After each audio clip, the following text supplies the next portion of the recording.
Hi, Saul. Hey, Abe, how you doing? Baruch Hashem, how are you doing? Wonderful. Good. Good. I guess I've been going to Ernie's house, Ah, but I got home tonight. I was just so tired. I took a shower and got in my face, and that was the end of it. okay. That's okay. There's only been a couple people showing up at the house, though. How many people show up? Well, last week it was just me and Gerard. Oh, really? 1 week it was just me. Really? Wow. Well, it's a one-on-one teaching. It's good. There you go. Well, he's working with the computer with the Zoom people. So he's Right. doing the Zoom while we're there. I mean, it works out, you know. That works. Yeah. Yeah. Anyway, Tell me, how's your son doing in Israel?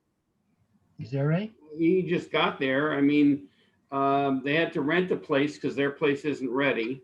Uh-huh. Um, Where do they want to live? You're going to live in Renana. Okay, nice. And he told me he's having trouble getting a car. Cars are pretty scarce over there. It's scarce all over the place. Huh?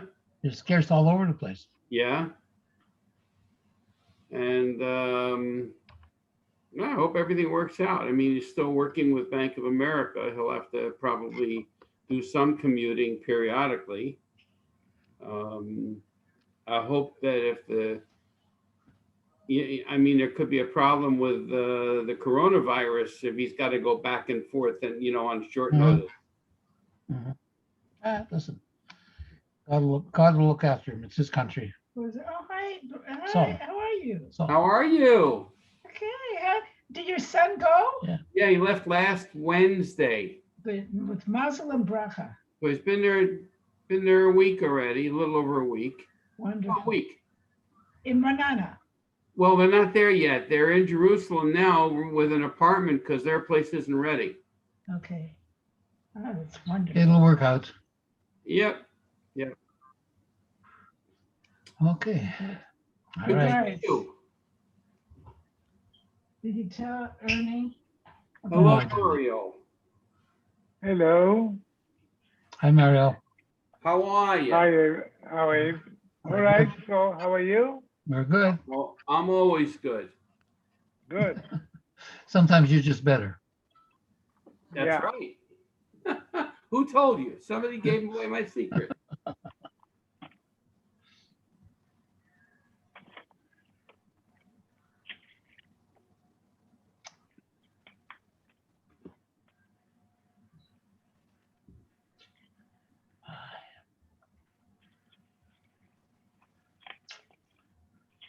Hello, Harold. Hello.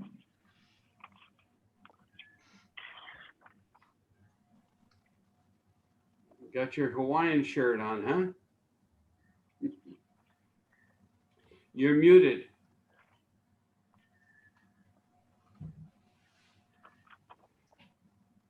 Aloha.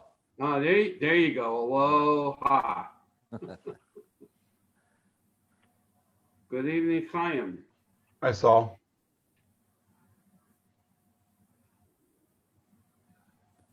And there's the boss. Okay.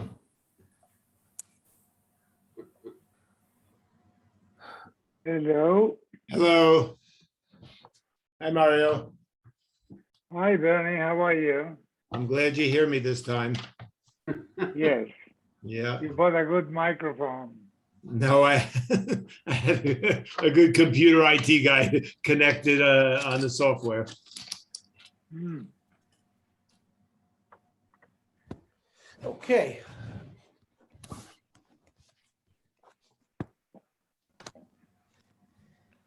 We're on Hilchos Chazitza Bays, page 253.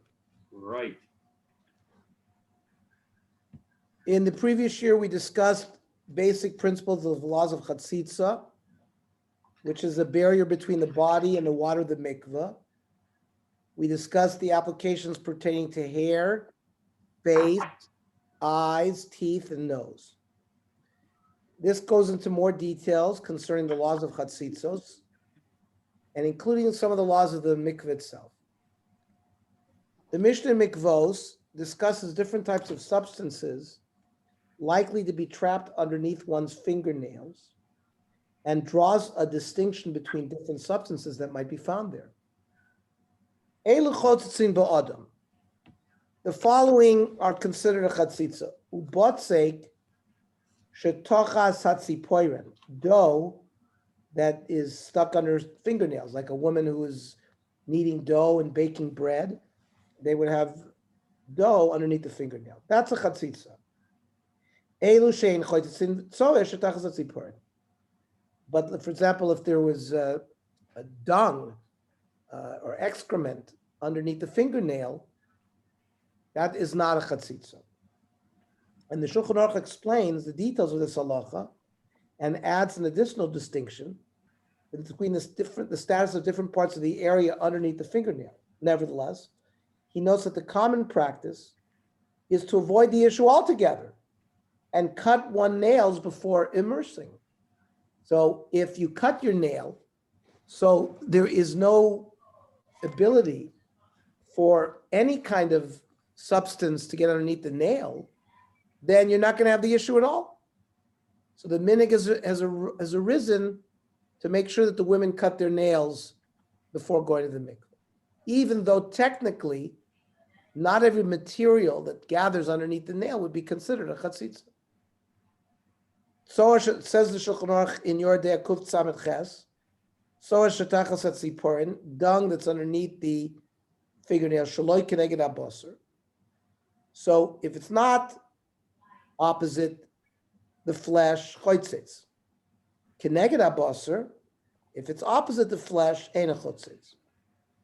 Ubotzek shetachas hatziporin, dough that's underneath the fingernail, afilu keneged abosar chotzitz. Even if it's next to the flesh, it would be a chatzitza. Now, how do you define what's considered keneged abosar? Ezer shelo keneged abosar. Zer shatziporin oidef al abosar. When the nail extends beyond the finger itself. So, if there is material shelo keneged abosar, for example, tzoa, that would also be a chatzitza. So, to avoid that, it's not easy for women to determine what's considered next to the flesh, what's not. The minhag is to cut the nails before they go into the mikveh. Although according to the Mishnah and Shulchan Aruch, not all substances found underneath the fingernail is a chatzitza. We noted in the previous chapter that chatzitza is partially determined by the consideration of whether people object to the substance being on their bodies. Therefore, the precise classification of certain substances as chatzitza may vary from time to time and from place to place based on hakpada. Rav Mordechai Eliyahu of our generation rules that because women today are very particular about all types of dirt beneath the fingernail, all manners of residue constitute a chatzitza.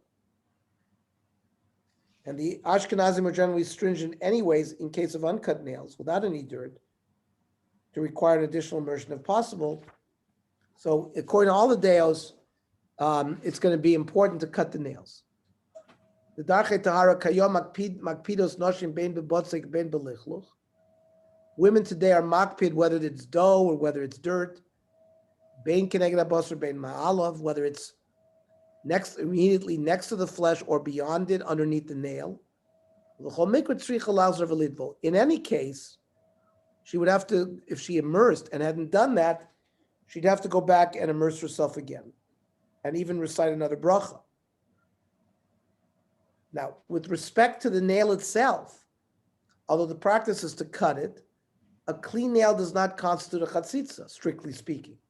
Nevertheless, the Ramah writes that the practice is to insist on immersing again if a woman immersed without first cutting her nails. So this is a real chumrah. Davka botzek shetachas hatziporin chotzitz. Only dough underneath the nail is chotzitz.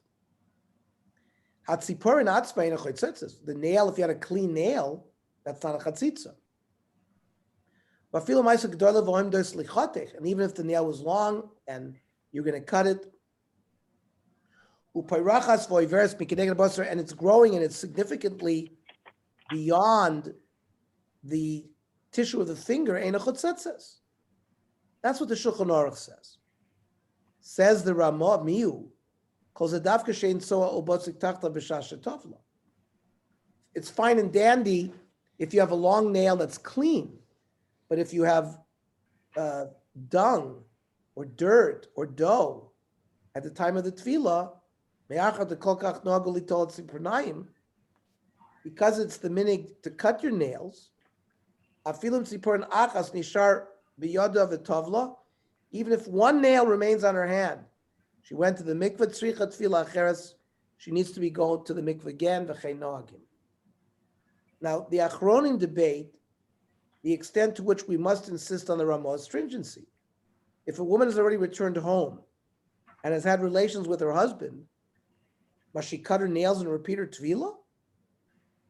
So the Shach writes that according to the Shari Dura, she should immerse again since dirt likely remained underneath her nail.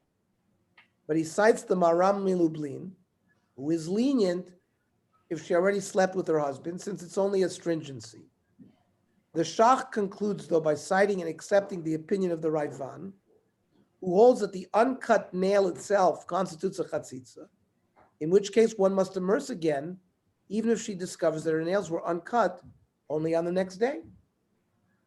Tzricha tvila acheres, says the Shach, be'emes chumr zu lo nimtzeis b'shum posek. The Shach says, the fact that after she goes home and lives with her husband, that she would require another tefillah is a chumrah that he didn't find anywhere. Adarabba,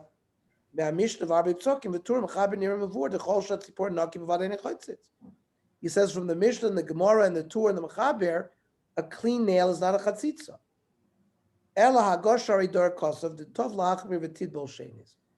He says the Shari Doris said it was good to be machmir to go to the mikveh a second time.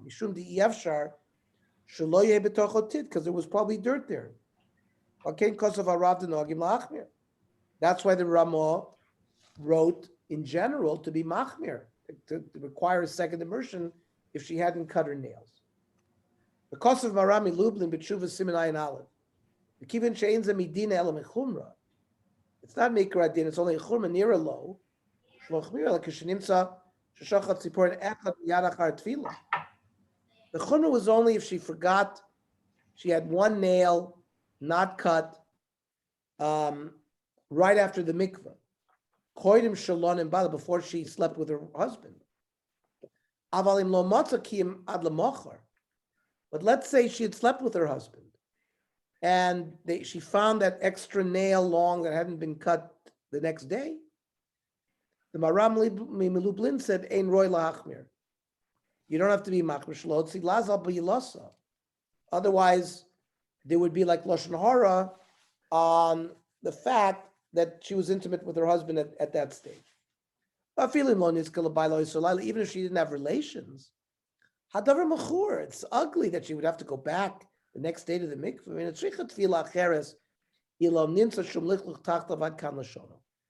the Maram said that if the next day she found a long nail that had not been cut. She had gone to the mikveh the night before. And the question is, should she go back? He says no, unless there's dirt there. If there's dirt, then the mikveh, the tefillah was not good, she should certainly go back. Says the Shach, Miu Baravon, Motzati, Vizulushon, Tzricha Lachtoch Tzipornei Adev Raglea. She has to cut the nails of her feet and hands and feet. The Kivan Datida Litolon, she is going to, if these are long nails, these are going to be cut. So therefore, he is of the opinion that they are a chatzitza even right now, even though there's no dirt there. Chaitzi hashta, ad kam lashono. V'zevkein mashakos of Arab. This is what the Ramos said, that ma'achad ekvar nogu litol atzipurnayim. Since there's now a minig that the women should cut their nails, tzricha tvila cheres. If she now finds that she had a long nail, after she came out of the mikveh, and even if it's the next day, she needs another tefillah. Mashma, the time allowed mishum di after shalonisha titachas atziporin. It's not that the reason is that there must have been dirt there. Ela mishum dat titzpor hatzma choitzes. The Ramah seems to be learning like the Ravan, that the nail itself is the uncut nail is itself a chatzitza. V'chein kosav abach on the tour v'imchein tzarich iyun b'psak zeh sheposek ma'aram and Lublin. He says that the fact that the Maram Lublin was makel, it's a tzarich iyun al kein nira. The heichad efshel alachzor litvol, if she has the opportunity to go back and go to the mikveh again, afilu lo matzad lamachar, even if she didn't find it until the next day, yesh lo alachzor v'litvol, she should go back. The Shach says this is how the Moirei Hayra in his day were paskening. Now, if it can't happen, so what's the practical halacha bisman hazeh? So Rav Oz and Rav Eliyahu were lenient in accordance with the Maram Lublin, that if a woman was intimate with her husband already, she doesn't have to go back to immerse herself. He was asked a question, if the woman had gone to the mikveh and then the next day they find that she hadn't cut her nails, that's immediately after she was discovered, after she came out of the mikveh, they should cut her nails and go back. However, imlana imbaila, but if she spent the night with her husband, and we know the nails were clean, and she doesn't have to go back to the mikveh. Says Rav Eliyahu, if a woman had not trimmed even one nail, but there was no dirt underneath it, that's the right van. Some say that you have to go back. The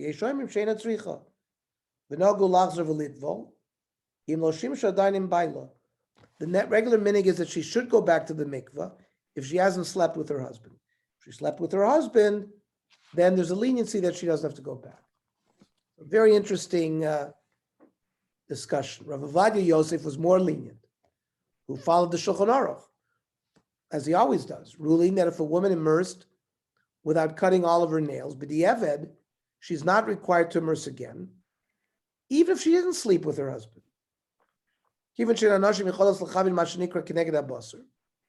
Since, as we learned tonight, it was confusing for women to know what does it mean if there's dirt next to her basar, not next to the basar. So the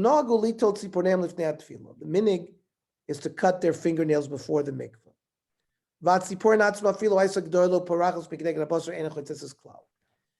Ovadia Yosef comes down on the side that an uncut fingernail, even if it's very long and extending beyond the fingernail significant degree, is not a chatzitza. And regarding toenails, we're always lenient b'di'eved.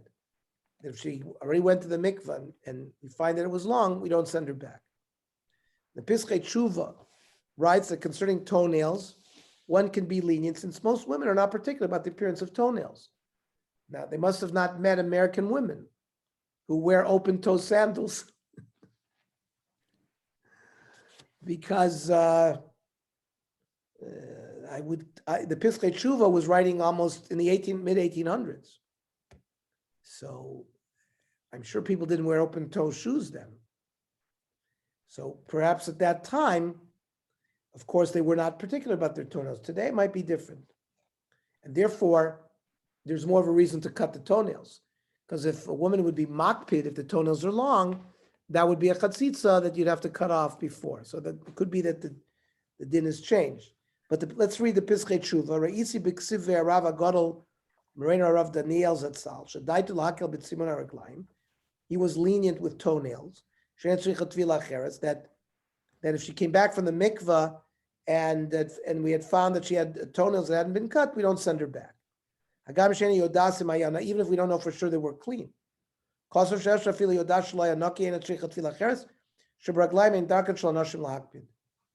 That regarding toenails, they're not makpid about the appearance of their toenails. Okay. What if you can't cut the toenails? The Achronim discussed the halacha in a case where a woman is scheduled to immerse Friday night, Shabbos. She realizes after the answer of Shabbos that she didn't cut her nails. She can't cut her nails herself. That's forbidden on Shabbos. Can she ask a Gentile to cut them if one is available? If not, can she immerse herself anyway? Or does she have to wait until Motzei Shabbos? According to the Shach, a woman is permitted to ask a Gentile to cut her nails, though the Taz disagrees. According to Mishnah Berurah, the practical halach is that a Gentile may cut them for her, and where that's not possible, she may clean out underneath the nails to the best of her ability, and then go to the mikveh.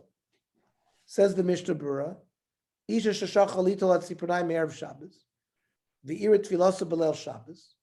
She didn't cut her nails before Shabbos, and now it's the time to go to the mikveh Friday night. Meisika Magen Avram shetor melagoy litol biyad. The Magen Avram suggested that she tell a non-Jew to cut it for her. Davi shvus to shvus b'makom mitzvah. It's a double rabbinic. Let's read the footnote. A shvut is an action prohibited by rabbinic law in order to prevent the violation of a Torah level prohibition. The shvut of a shvut is a situation in which an action is subject to two overlapping rabbinic prohibitions. Having a Gentile cut one's nails prior to immersion is an instance of a shvut of a shvut. Why? Because number one, the person is instructing a Gentile to perform a labor for the Jew's benefit. Amir la'akum is only rabbinic prohibition. Telling a non-Jew to open up the light for you is prohibited rabbinically, not midoraisa. And number two, removing a nail from its place of growth is considered an unconventional manner of the prohibition of gozes, cutting off a part of the body, which is forbidden midoraisa only when one wishes to use the part cut, such as with wool shorn from a sheep. Hence, it's prohibited only by rabbinic law. So you have two rabbinics, shvus of a shvus, the shvus of Amir la'akum, and the cutting the nail and then throwing it away, which is only a shvus. And since they are performing the mitzvahs of ona, it's a mitzvah to have husband and wife to have relations. And so the purpose of the shvus to shvus is to allow the performance of a mitzvah. So that's one of the reasons sometimes a shvus to shvus is permitted b'makom mitzvah. It may not, a shvus to shvus isn't always permitted. Sometimes it's permitted in case of tzorach gadol, or hefsid mammon gadol, or l'tzorach rabim, or in this case, l'tzorach mitzvah.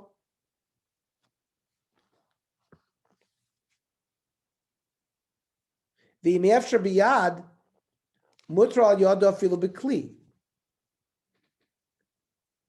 You can use a utensil. The non-Jew can use a utensil as well. V'im ein goy, if there is no non-Jew, near a sheyesh lismoch b'shas atchak, ala niko shetanach atachas etzipor. You can rely on the cleaning that she's going to do under her fingernail. Levad sheta'ayneit, if she has to do it carefully, shelo yeh be'shum tinuf, and then she can go to the mikveh according to the Mishnah Berurah. The same ruling is given by the Sephardic poskim, such as Ravadia Yosef in Tarsa Bayis. However, this is Dr. Agonstein.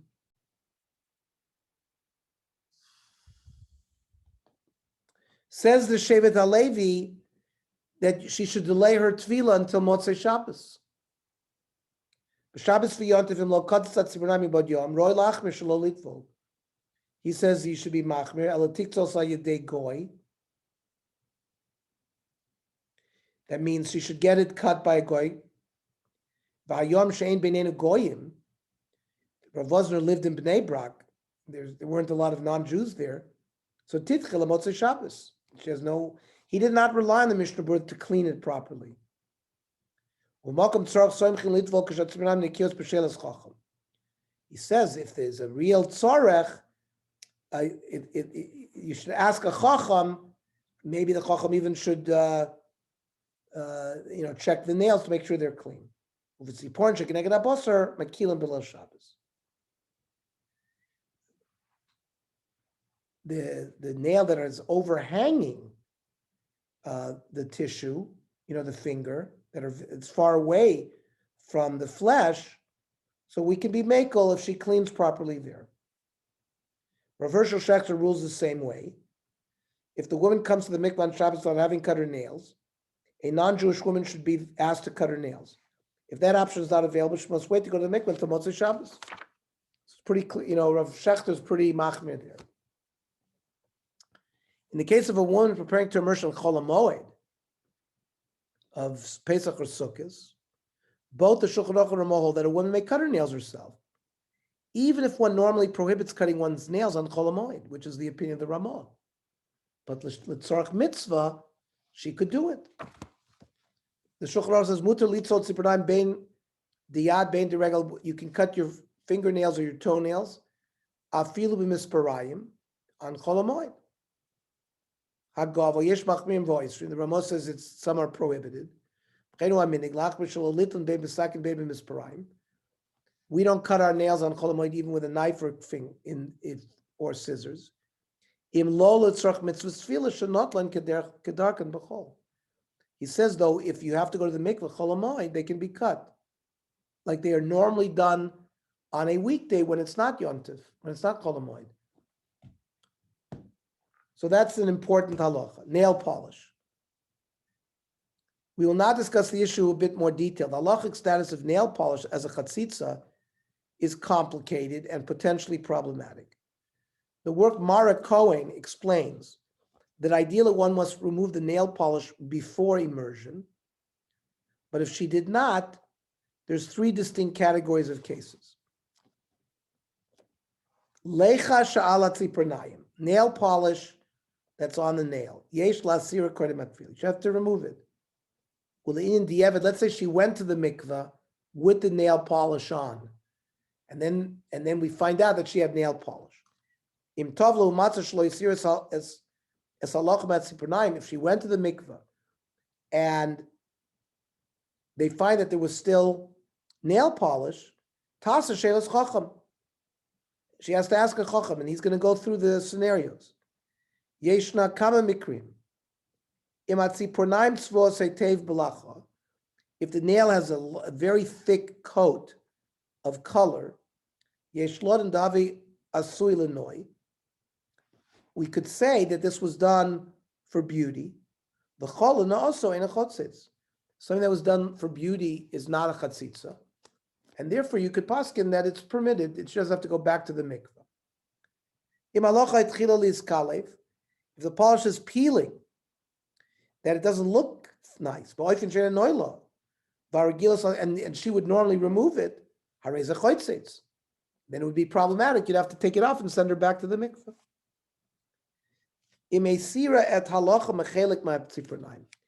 If some of the nails, the polish was removed, but she didn't remove all of it, it's obvious that she was trying to get rid of some of it, so obviously she doesn't want it there. So it's a chatzitza. Again, you have to ask the authority whether what she should do should go back to the mikveh or not.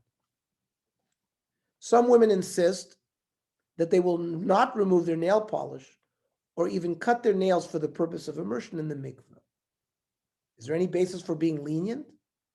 Rav Ovadia Yosef writes that this situation is not ideal. Nevertheless, such an immersion is valid if one is unprepared to remove her nail polish and cut her nails. Similar position has been adopted by other rabbinic authorities in some communities. Women that their custom is to grow their nails long.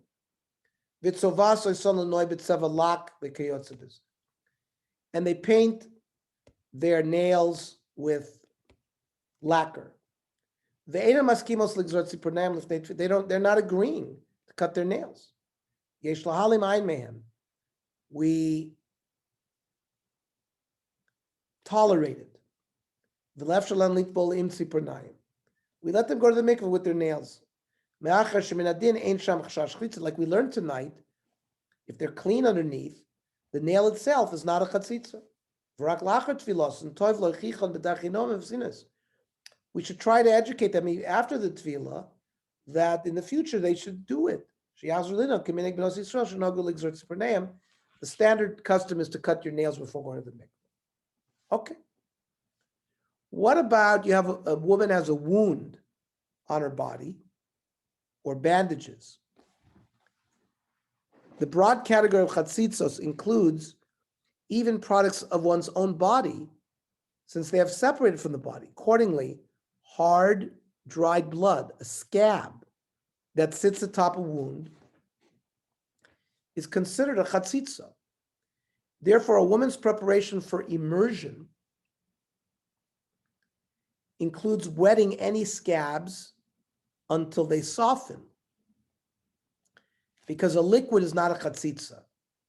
So if you soften the scab so it becomes like liquidy, then it's not going to be problematic.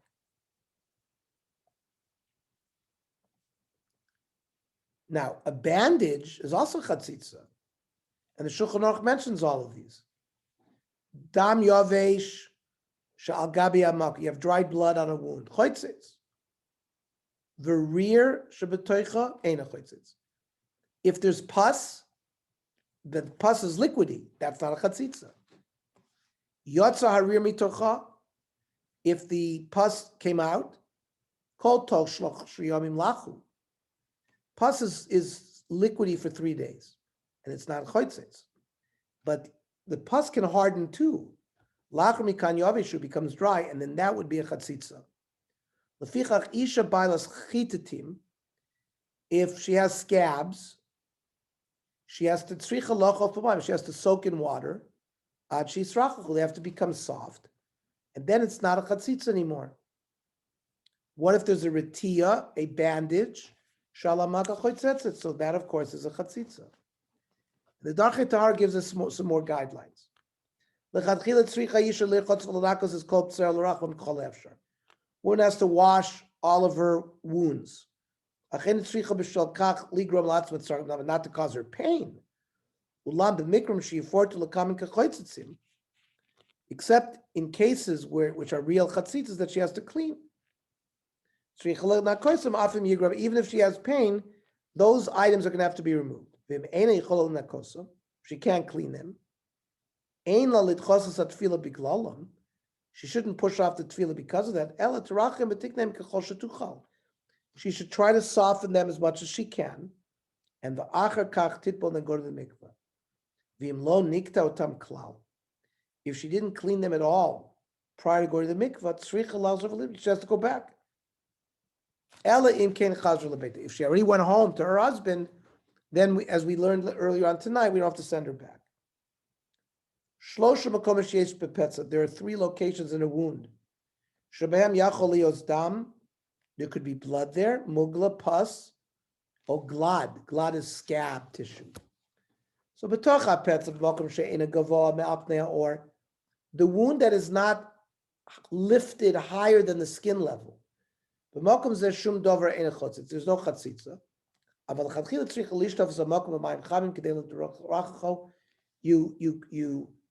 You put warm water on it in order to soften it.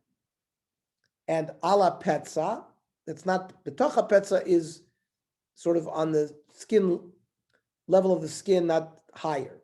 But ala petza, makom agavop neor, but if it's an area above the skin, achu keneged petza, but if it's only right on the wound, ve'ena yotze that study, it's not going off on the sides.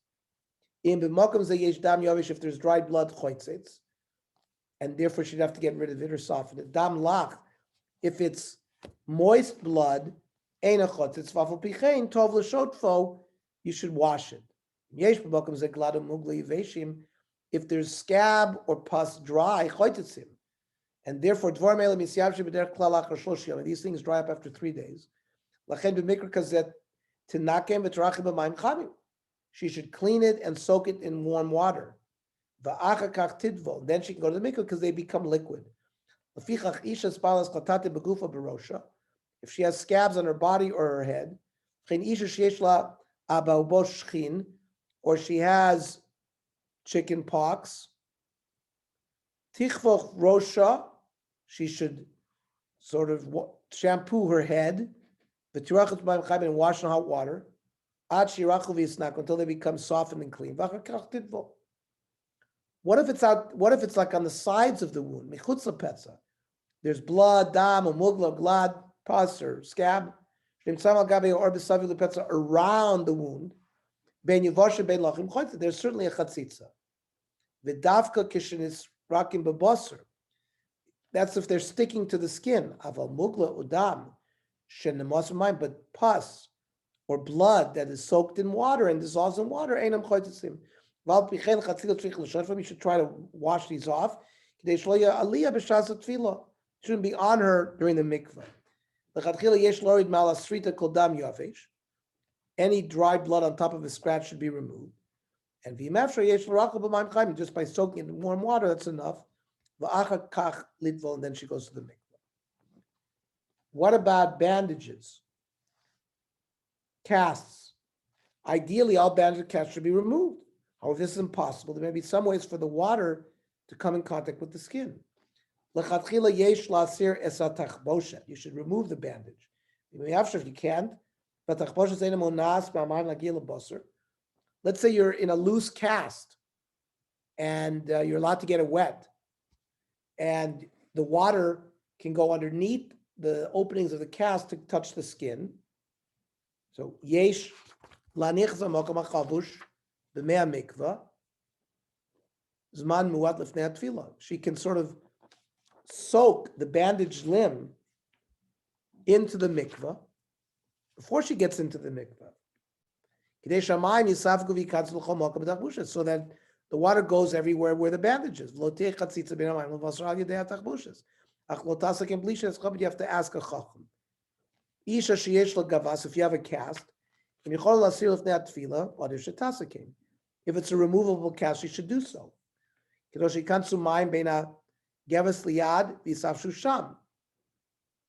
Because maybe she wouldn't do a good immersion because she doesn't want the cast becoming destroyed. So it's better to remove it. If it can't be removed, and the water can go underneath the cast, you can go in with the cast. The Talmid Chacham should give a hoyrod.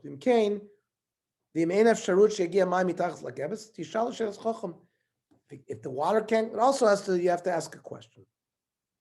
So oftentimes these difficult questions require additional halachic and medical guidance, and one should consult with one's rabbinic mentor or yoetzet halacha for women who feel more comfortable speaking to a female.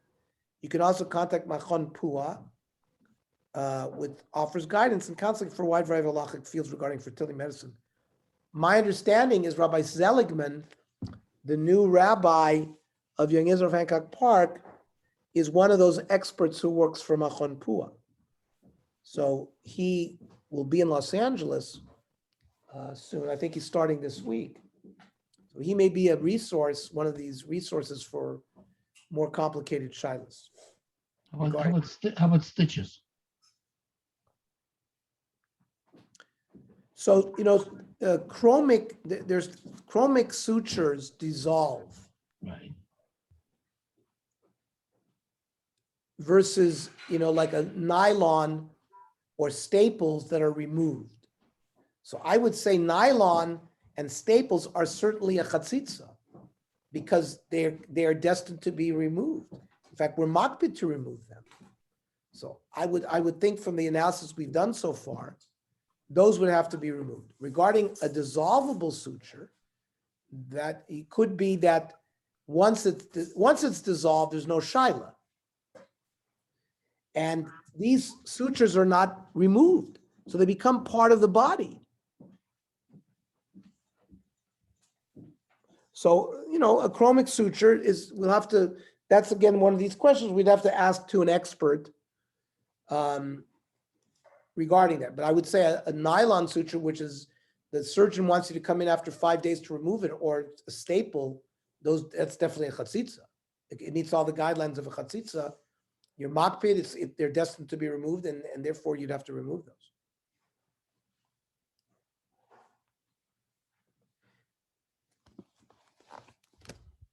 most of the time the doctors tell you not to get them wet either, right? And I tell my patients for at least the first 7 days after an operation, we tell them not to, to keep their wound dry. And if they have to go into a bath or a shower, for example, they might put their arm or whatever we're operating on into a plastic bag. So the doctors don't want that area to get wet either. Okay. What about Chazitza discovered after immersion? So these are more complicated questions. Woman's gone to the mikveh, she comes back, and we have Chazitza there. So what is the halacha in cases where one only discovered a definite Chazitza following the immersion?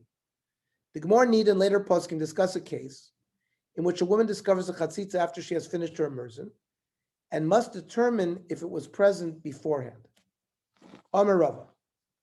Tavlov also, Masechta Nida describes a case where she went into the mikveh and came out. V'nim tzaleh davar chad, and she finds a chatzitza on her body. Im samach l'chafifa tavla. If she went into the mikveh right after chafifa, chafifa is when they wash themselves, the general washing and scrubbing of the hair and the body as they prepare for going to the mikveh. The whole point of chafifa is to ensure that all the chatzitzas have been removed. We're going to discuss chafifa the next year. But if she went to the mikveh right after the chafifa, then then she doesn't have to go back and scrape herself and go to the mikveh again. But if there was a significant period of time between the chafifa and when she went to the mikveh, right? That's what the Gemara says. Ikedi Amri. They give you the same day. If you did your chafifa the same day, that might be nayu. What's the difference between the first lashon and the Gemara and the second? The practical difference is doing this, the connecting between the washing to immersion, to going to the mikveh. Or for example, another difference might be if a person, for example, washes herself during the day and then immerses at night. According to the first lashon in the Gemara, as long as she washed right before she went to the mikveh, makes no difference.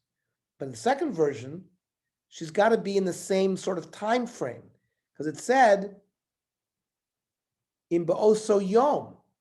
So if she, for example, did the washing in the daytime, while it was still light, and then went to the mikveh when it was night, so according to the second version, it wouldn't be good. She'd have to go to the mikveh again.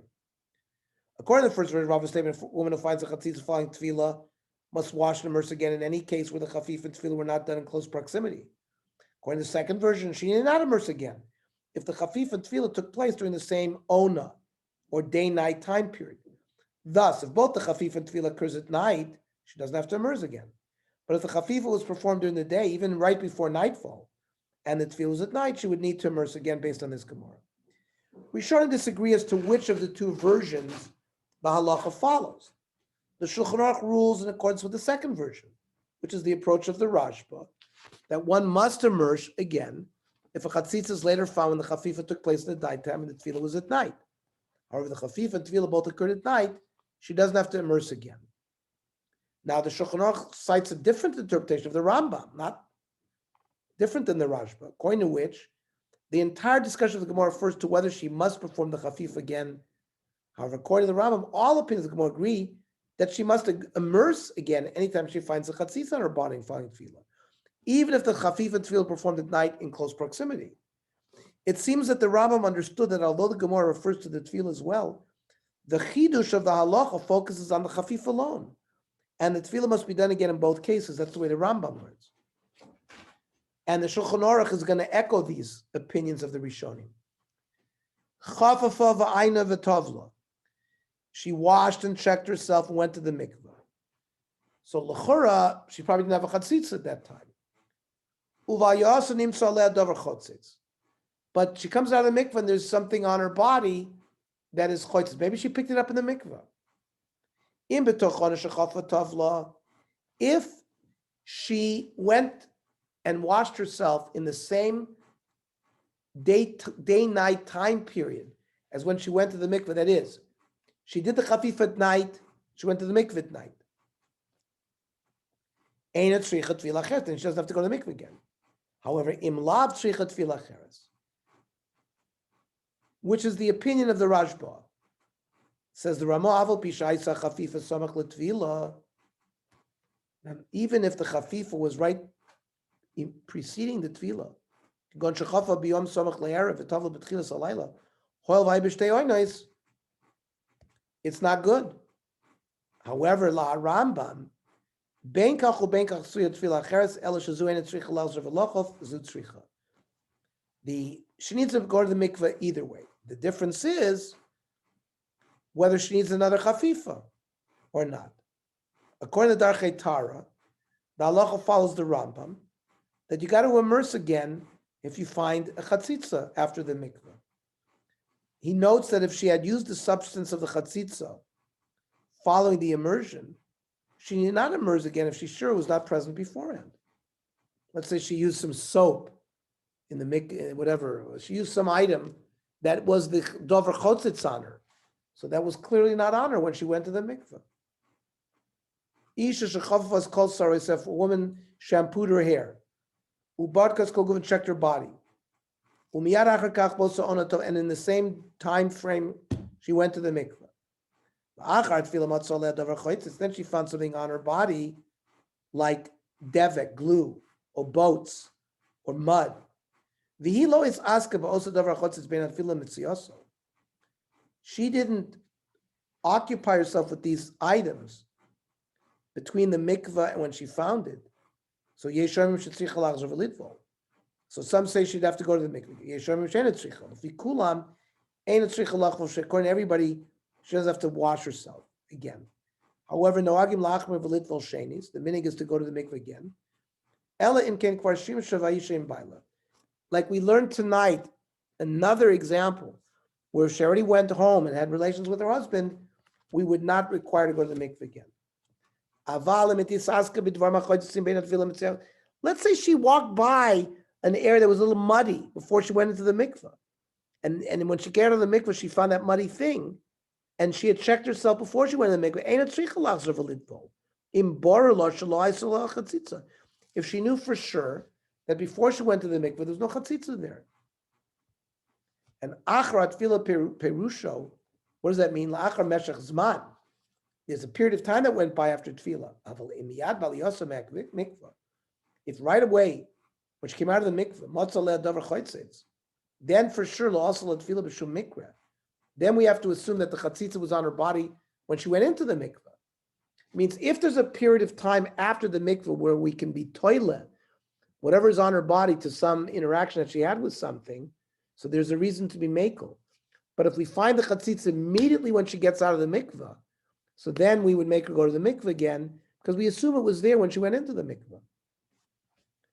According to Rav Shlomo Levi in Ishari Ora, Ashkenazim adopt a more stringent approach to many of these scenarios. But Sfardim are more lenient. The mikra shel safek, kasher ha'isha eina matzlicha levar matay chatzitza higila gufa. If it's in doubt, we don't know for sure when the chatzitza got on her body. The minhag Sfardim, im chafa boisa oina shetalba, if she scraped herself, washed herself in the same time period that she went to the mikveh, that's one reason to be lenient. Or she bathed right before shkia and went to the mikveh right after. However, Ashkenazim le'umazos noagim lahakel rak meisha chafa ba'osa ona shel atfilah v'gam b'samach la. According to the Ashkenazim, we must have our women take their bath at the same day-night period. Means according to the Ashkenazim, if they wash themselves in the day, even if it's right before shkia, and then goes to the mikveh afterwards, it would not be good. It would only be good if she bathed at night and went to the mikveh at night. If a woman did not scrub herself before the mikveh, but she checked herself, again, Hasfardim noagim lakel. Svardim is minig, is makel. The Elo Ashkenazim noagim lachmir latzrich tefillah nesefes. Like the Ramah, like we saw the Ramah, he requires another tefillah. Ma'isha loichafa boinus tefillah. And if a woman didn't do the chafifa during the same time period of the tefillah, but she did deal with mud and other things. So she doesn't have to go again. Because the chatzitza must have stuck on her after the tefillah. However, Ashkenazi machmirim shetid bol shenis v'adayin lo lanim bala. As long if she hadn't slept with her husband, we make her go back to the mikveh again. If she had relations with her husband, we're makel in that situation.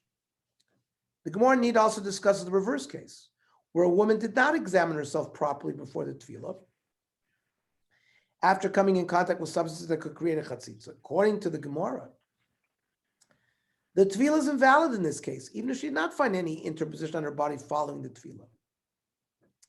The reason is that she cannot be confident there was no chatzitza, and it's reasonable to presume that such a chatzitza fell off in the mikvah. Says the Gemara Masechta Nida,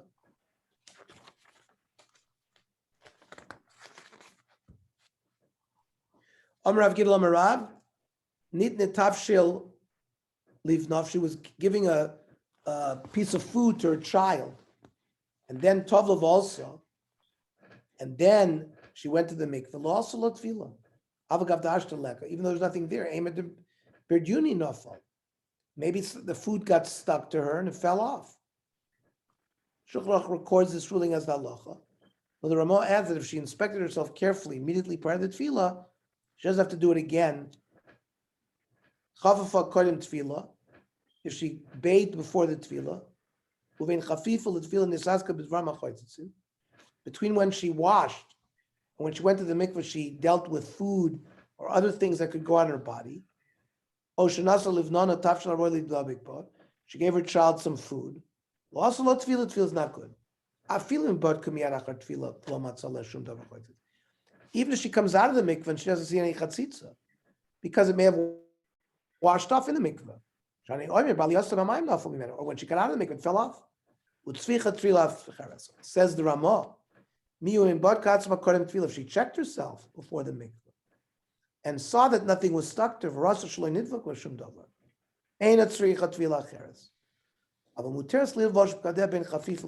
to wear clothing between her bathing and the mikveh. It's touched, she shouldn't take a child with her. Rav Mordechai Eliyahu presents some examples of substances that could create a potential chatzitza. His askas b'dvar machotzim perushim. His asik bebotzek dough, or b'ochel food, or litzvah b'tzava paint, or l'hadbik b'deva glue, or lit afer, makeup, or l'achil dais of chadoma, or feeding oatmeal, or l'harim yelad meluchlach b'boats, picking up a child that's dirty, or shbiyada ochel davok, or the child has something sticky in his hands. Now, we're going to go more into depth regarding this, but they're going to start a little bit with talk about the mikveh itself. In addition to ensuring that one has to remove potential chatzitza prior to tefillah, another critical element to ensure the tefillah process is performed properly, namely using a proper mikveh. A woman is purified from needed status according to Shulchan Aruch only upon immersing in a valid mikveh which must contain 40 saw of water. A woman doesn't become tahor just by washing in a bathtub. All the waters the world could dump on her. If you have relations with her, there's kores. She has to immerse her whole body in one shot in a mikveh or mayan sheyesh b'hem arboim saw. V'shir ma'am amalum sholish ames b'meruba. This has to do with a cube that is 1 amma tall. It's actually circular. Amma by 3, or let's say a square, amma by an amma, and 3 ammas tall, 3 ammas high, 3 square ammas. Ba'ama bashisha tfachim v'chatzi etzba. The amma here is 6 tfachim and a finger, half a finger. Umurachav yoter v'enik avo kol kach is wider, not so tall, kosher. As long as she can cover her body in one shot. The cavity has to be larger because the woman's going to displace water. They should and it should mean 40 saw remain where she is. So although the required measurement may contain a certain degree of flexibility, provided there is sufficient total volume, the halacha delineates certain dimensions that ensure the proper immersion is practical. The Shulchan Aruch rules based upon the Rashba that the mikveh must ideally contain sufficient water to reach at least 1 zeret or span higher than the navel. But in the case of need, the mikveh is kosher as long as one can press herself tightly into the water. Tzorach shiyah mikveh gavoa mima'al tibura zeres lafal, at least up to her navel. 1 span higher, zeret, a half length, the length of a cubit, which is 30 centimeters. 2.5 centimeters is 1 inch.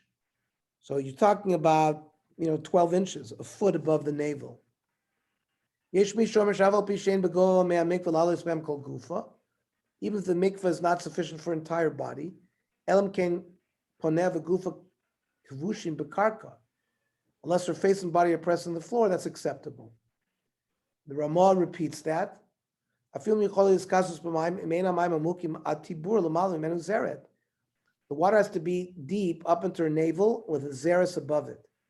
Otherwise, she shouldn't go lechatchila in it. Shema lo tidbul yafa. Miyu mein mikvah acheres with no other mikvah. You can't fix it. She has to lie on her face. Because they're not deep. If she can cover herself in one shot, it'll work. According to the Sifra, mikvah is only kosher with standing rainwater. The name mikvah means gathered water, though one may immerse as well in a ma'ayan, which is flowing water such as a spring. The Shulchan Aruch codifies this halacha. May ma'ayan metarnaf b'zochlin.